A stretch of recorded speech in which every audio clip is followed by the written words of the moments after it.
Hello, everyone. Welcome to another episode of The Green Factor, the show where we talk about green design and the business of sustainability. I'm your host, Haris the Green Carpenter, and today we'll be talking about becoming world class. So, this episode is episode 22, and we are at the year 22. So, we are very on episode. And with me today, we have Puan Azita. She is the executive director of Aerodyne Group. Who doesn't know Aerodyne? So, hi Zita. Can you hear me? Hi, Chris. How are Okay, you? How are you? I'm good. I'm Long good. time. So you are doing good yourself. Trying lah, trying. That's why we want to learn. I want to learn more from you as well lah. So we are also our listeners also want to know more lah. So I think before we Okay. go into the topic, I think for the benefit of the viewers, we want to know more, a little bit more about your journey and of the personal journey and also how Aerodyne comes into the picture. Lah. Okay. All right. So I begin. Yes. Okay. Hi, everyone. Okay. Is first of all, thank you, Haris. For doing this program. I think it's a good program for sharing program, meeting with lots of interesting people. I'm sure. And inviting me today talking about being world class. So that's a big topic, but yeah, I can share a little bit of too about how we do it, and I'm sure the journey is still a long way to go. Even though we've been 7 years actually under Aerodyne, but going back, actually I've been doing business. I think since 2000, since 2000. So that is about 20 years, 20 years or more. So meaning that over the years, doing entrepreneurship and the hardship of building a company, I have a little bit of experience in doing that. And of course, when we started Aerodyne, it is the brainchild of Cik Kamarul, my other half. Okay, so he's very passionate about technology, number one, and into aviation. So if you can imagine these two things, sort of combined together, and at that time when drone is very much, nobody knows about drone, he has already done a lot of research and interest in that. So, of course, when we know about this industry, we just experimental. I mean, Kamaru experimental. He started first, and we start using this aerial solution, aerial into creativity, because previously our business was more on creative solution to our client. We are doing media job, corporate communications, kind of things.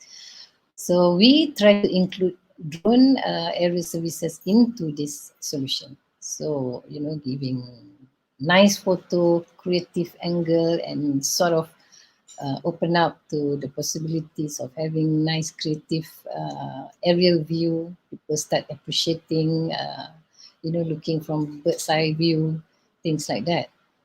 We have been there doing that quite a while actually. When we start using that technology, and of course we think that drone can do more. Drone can do more other than creative purposes. So during 2014, we sort of okay, let's try drone business to start off. And how we started is during the tsunami 2014. If you remember, there's a big flood, that the unfortunate event that happened to our country. So okay, let's use drone and try it out how it can help the community. So we dispatch our drones and our crew to help, just like recent flood happened recently, whereby a drone is actually we also participated in that mostly to help. And even during 2014, at a very very early stage, we started sending our drone to look at. the severity of the flood. And that information we pass through to broadcast on TV at that time every night. So, yes, we see the potential. But then in 2015, we start off exploring the business, and not many people are, comfortable with drone yet. People are still learning, acceptance very low. So we didn't get much attraction during 2015 until 2016. Until 2016, we got a Petronas job, Rapid Pengerang. We did inspection of the site. So we did the construction monitoring. As you can imagine, if you're into a construction business or design business, you will be very familiar that every month that you will have this technical meeting, right? And your technical team will come up with papers and reports just to explain to your stakeholder of the status of the progress. But imagine that uh, being transferred into a video report that mostly the footages are coming from the drones. So suddenly you are getting the visibility of the project status, even more, and you would know that the real status, photo can lie, so in a way that give the confidence to the stakeholder of their status. From there on, we landed with a 5-year project in Petronas, and then hey, we thought there must be more solutions to drone, and we went into inspection. So when we went into inspection, we worked with Tenaga Nasional Berhad, TNB, and we said to them, "Hi, guys, why don't we try drone to inspect your asset?" And that this solution will actually somehow take over some of uh, the hazardous working environment from human and replace it with machine. So okay, let's try it out. And soon we start be on the project, and improving on giving the data for them to take the next section. But of course, we at that time, drone alone is just data capture. What is data without any meaning? So we start introducing software. Okay, we develop our own software internally, and this software will actually give the insights to the client. So that's when the data that we took from the drone become more meaningful. In a way, the client would be able to see it and how they can take the next section. And of course, the repair work and things like that. And from then on, we basically grow because of our track record with the two world class company. So I want to touch a bit on world class since we are on this session on world class. Okay, working with world class company. So what does that mean? You have to deliver world class deliverables basically. So that's when we took the initiative and aggressively internalize that concept and that mindset within the organization, so we can deliver more. Okay, and shall I continue, Haris? So I think it's a good start. And so basically, what I'm hearing is you guys do a lot of research and also risk taking. So you have a fast mindset. Like you feel like, okay, this is going to work, and then you just do it, right? Because there's a lot of uncertainty, right? Whenever you make a decision, especially in a industry that is not really there yet. So what does it take? I mean, like, what's the mindset of, like, because your Okay. trajectory is like really fast. So what is that? The mindset. Hmm. All right. Okay. I think it start with in our case innovation. Innovation is key. Okay. That's explain why you want to get yourself involved in uncharted waters. Basically, why would you want to be doing things that other people don't do? So you know that when you take that leap of faith, you are basically putting yourself. Oh, hey, I want to do something different. I want to do something that nobody has done before. So that mindset is already at the very first you make that decision. Okay, and then what? And then of course you have to believe in what you are going to take. Okay, you have to believe it strongly, otherwise people will say, hey, what is this, what you're talking about, what people will, a lot of naysayers will say this doesn't work, how are you sure this will work, stuff like that. So in fact we did get that a lot of time when we started, uh, but because of the strong belief that this solution will make an impact or make a difference. Okay, so we believe in that, so we pursue. So I think that's the mindset that has to happen at the early stage. Hmm. So yeah, like just to share with you as well, like how I did my sustainable manufacturing.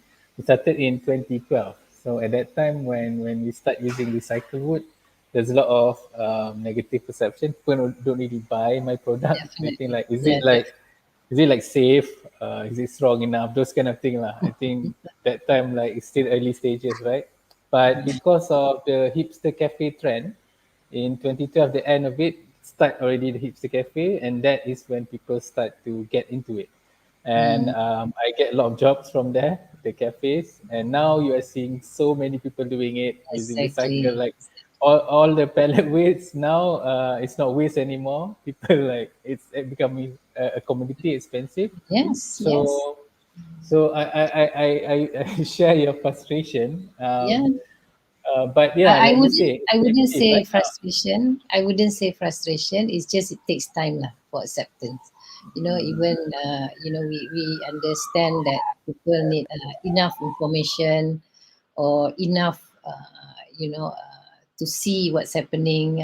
People like to take wait and see kind of situation. Just like when we even want to start with Petronas or even with Tenaga, we don't have a reference.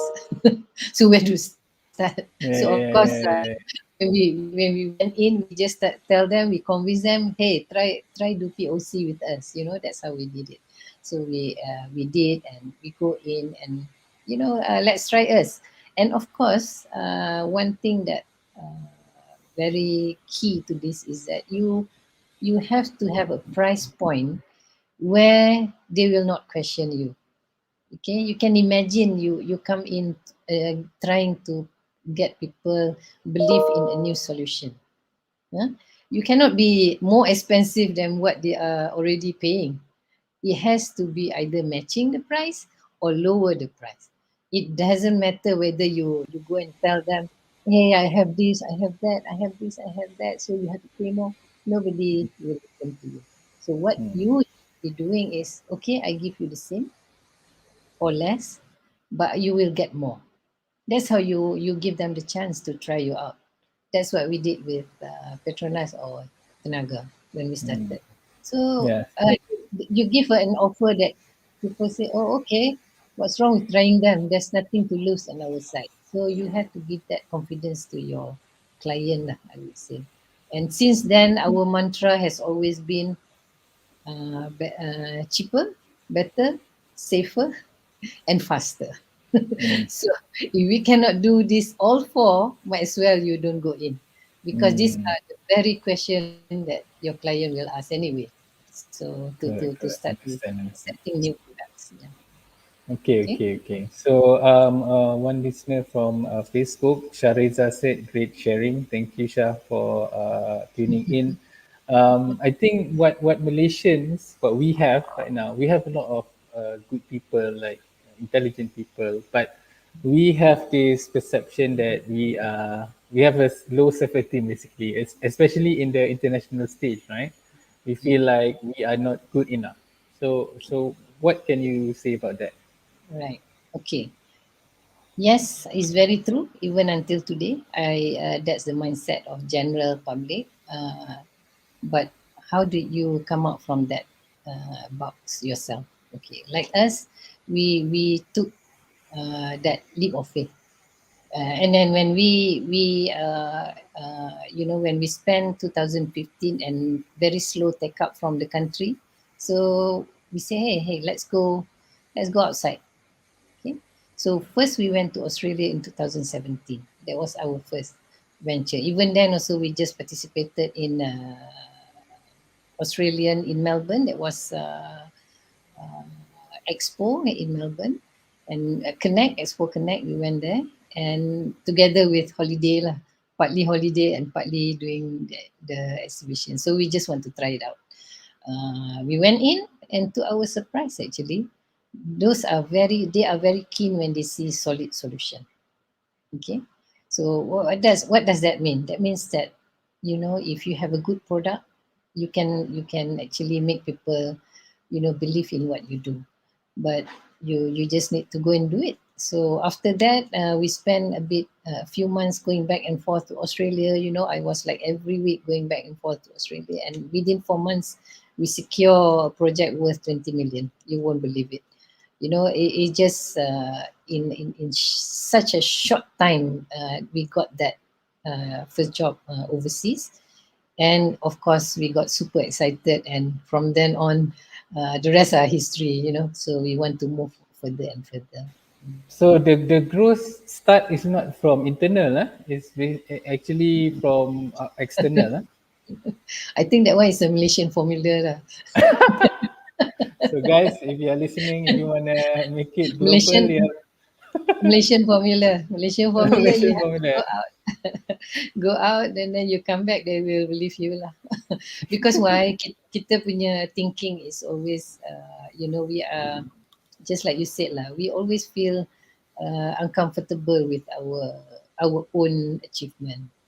Okay, that's even now, currently, as we speak, Kamaru has been very open about this in his engagement with all stakeholders, government agencies. We are telling them, hey, give us the chance, because we always look, we always have a judgment even before we try them, especially the startups, the new gen, new mindset, and especially in technology. Just give them the space, and try them out before you even, you want to shut them and say, hey, it's not good, use the blue eye blonde hair kind of solution.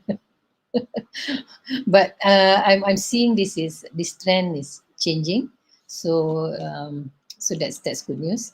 But yeah, as I said earlier, and when we went out, we have more and good portfolio, especially if you can get good client base.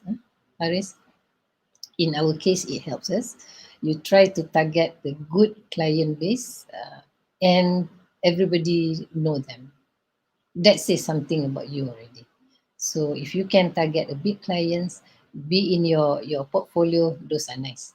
So just like when we went out for overseas, we already have Petronas and Tenaga Nasional. So that in a way contribute to the smooth progression of our growth. So the world knows about Petronas, the world know about Tenaga Nasional. So I think in that sense, I think that's of value to us.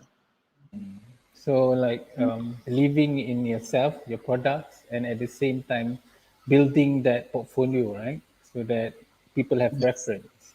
Yeah, yeah, correct. yeah. Yeah. Awesome, awesome. Okay. Good. Okay, Good. so like all said and done, it's like a amazing job, and I'm really proud of you guys. But what are your challenge? Because a lot of people they only listen to good things, right? So what did you Challenge. experience that till All right. now? Okay. Sure. Sure. Challenges is part and parcel of being entrepreneur. Okay. If you are not ready to take challenge, don't do it.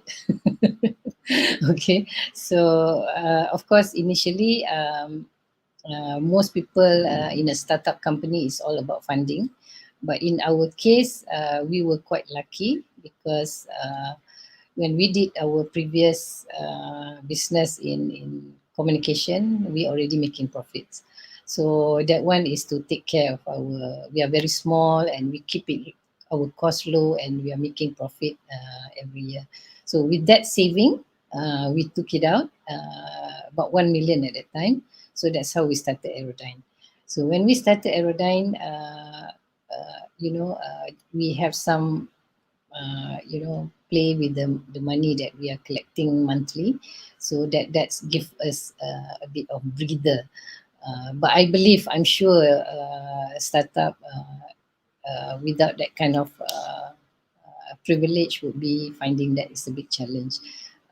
Okay, that's number one. But over the years, because we are into innovation, technology, definitely the solution that we have to offer will have to keep changing and be trendy with the current, the world requirement. I think that is a key advice I would also put up here, that we have to keep abreast of what's happening out there. You cannot have this solution, or rather, shop sendiri kind of solution, or jago kampung punya solution. So Hmm.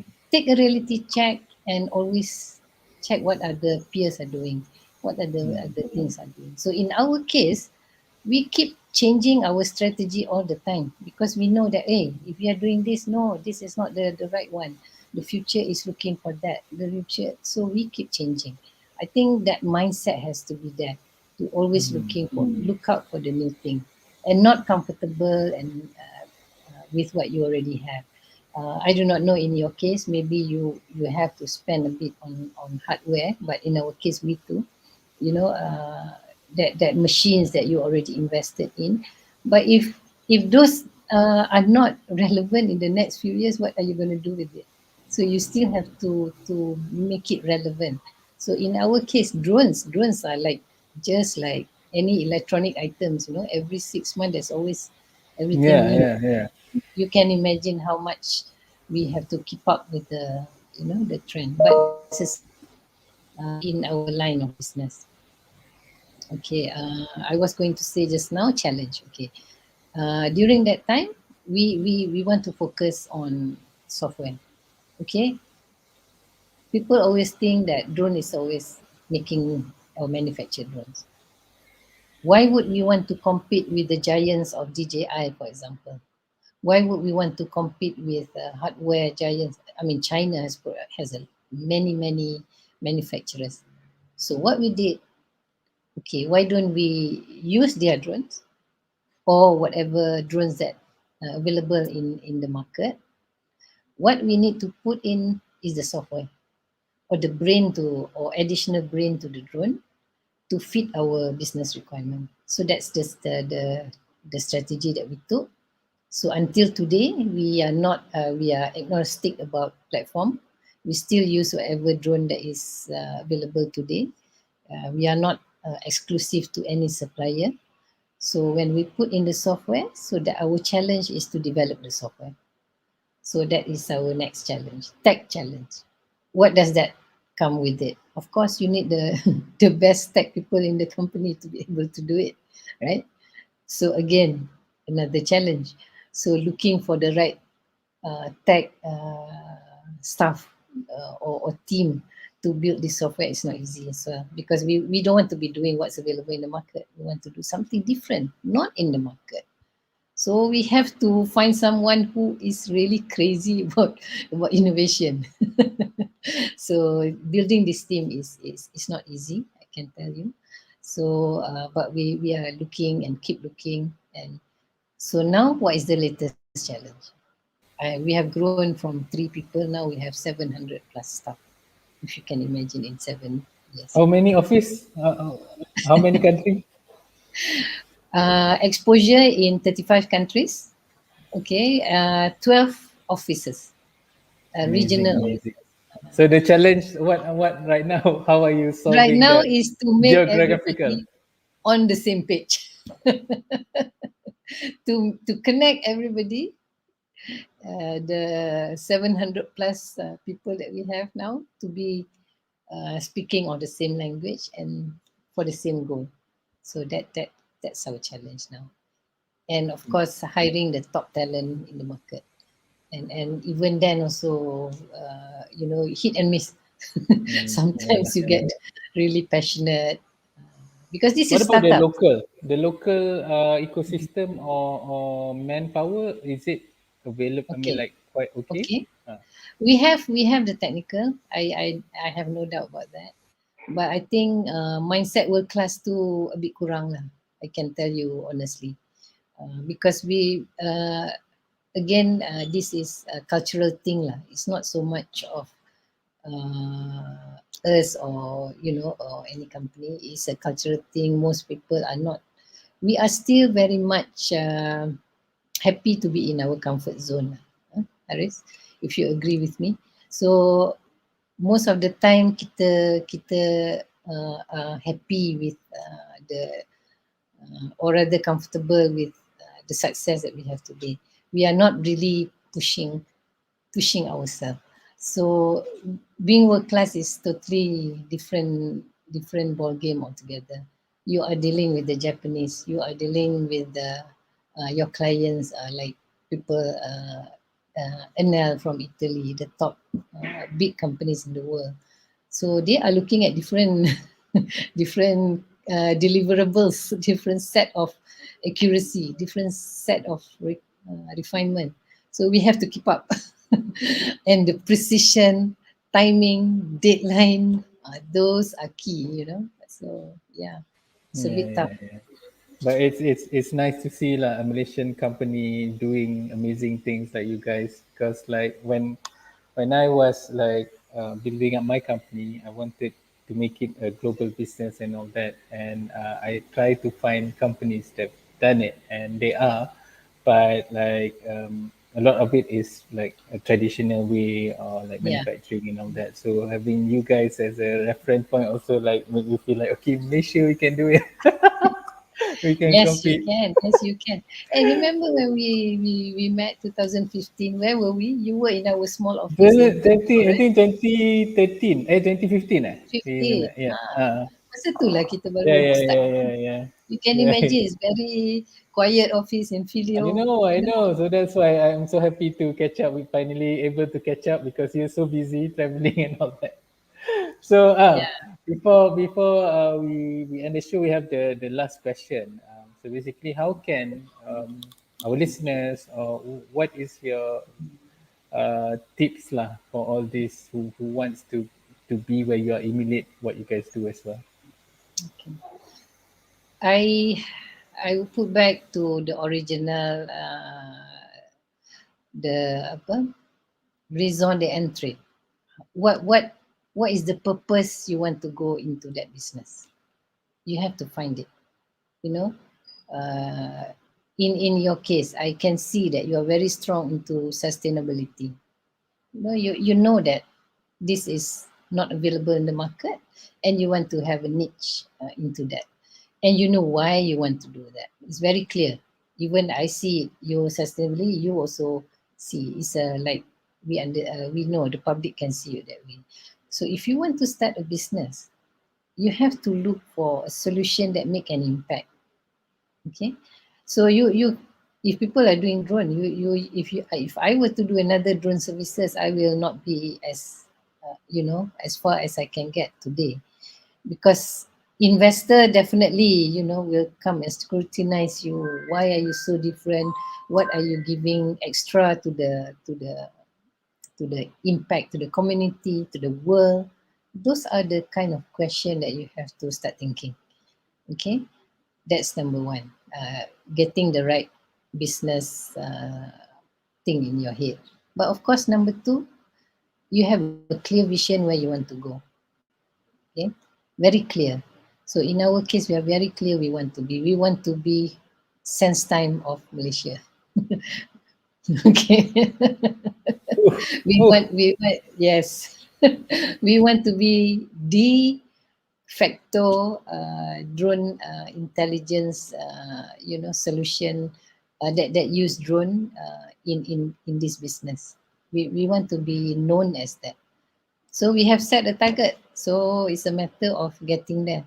It's a and this target or this destination should always keep you to the ground and keep close to you, and don't let people around you or distraction come and tell you, hey, that's not the way to do it, you should do it this way. Of course you want to listen as a good feedback, but at the end of the day, it's very clear that this is going to work.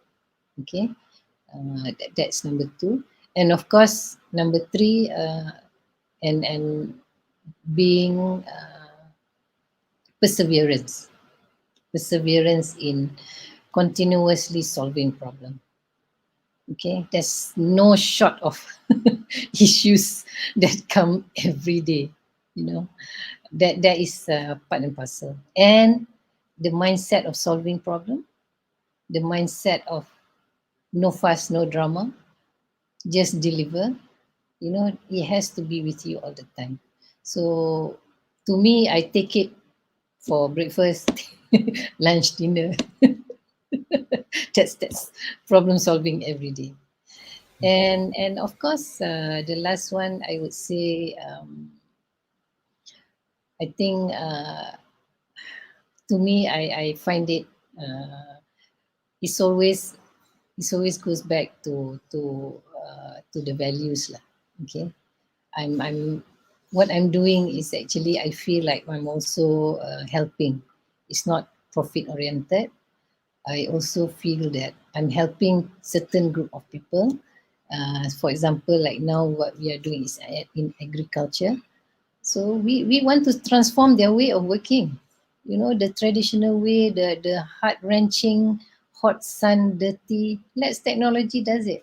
Let technology give you the extra time for you to rest at home. All the peladang-peladang, pesawah-pesawah. So in a way, when I know that my crew are interacting with all these people, they also feel good. They feel good that pakcik-pakcik ni, okay, pakcik,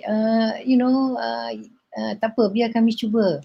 Nanti drone boleh buat semua ni, pakcik tak payah masuk masuk sawah lagi. And those very encouraging to me. And I feel that close to my heart lah. I mean, both of us, Kamaru and myself, we always on the same value. We want to make a change to the country, and of course, we want to be a proud Malaysian company lah. You do Okay, make us proud lah. You make us proud. Okay, so thank you, thank you. thank you very much for your time, Azita. For the viewers, I would like to thank you guys for coming in, and I would like to invite you to be part of the conversation, be part of the committee, which is join us in Green Design Malaysia in Facebook, where we talk about local issues of design, of sustainability, and how we can move Malaysia towards a better future. So if you find value in our conversation, do share with your friends or family that might benefit from it. And if you have any question, you can contact me, and I'll see like or any other guests that I can bring to the show to have a conversation with. Do contact me, and so yeah, end the show. For everyone else, have a green weekend and see you Green next time. weekend. Okay, bye Green bye. weekend. Bye Okay. bye.